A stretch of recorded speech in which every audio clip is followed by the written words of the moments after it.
নমস্কার বন্ধুরা, চলে আসলাম আজকে আবার নতুন একটা রেসিপি নিয়ে। আজকে চলে আসলাম, দেখো, কচুর শাক। এই হচ্ছে কচুর শাক, আর এই হচ্ছে আলু পোস্ত, আর এই হচ্ছে ভাত। আর শুধু খাবার আগে আমি কটা পাঁপড় ভেজে নেবো, ব্যাস। আজকে আর কিছু করবো না। তারা ডাল এরা খাবে না বললো, তো ঠিক আছে। আলু পোস্ত, আমার ছেলে তো শুধু আলু পোস্ত পাঁপড় দিয়েই খেলবে, যেহেতু আজকে নিরামিষ আছে। আর কচুর শাকটা দেখো, কচুর শাকে আমি পেঁয়াজ দিয়েছি। আমার মা বলতো পেঁয়াজটা খাওয়া যায়, যার জন্য আমি পেঁয়াজটা দিয়েছি।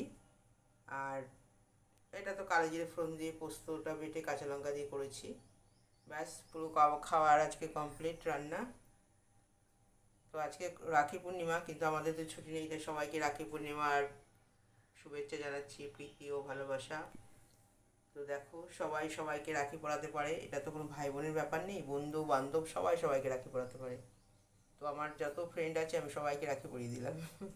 তো বন্ধুরা, নমস্কার, সবাই খুব ভালো থেকো, সুস্থ থেকো, টাটা। ফিরে আসবো আবার একটা নতুন রিলের সাথে। ততক্ষণ সবাই ভালো থেকো। নমস্কার।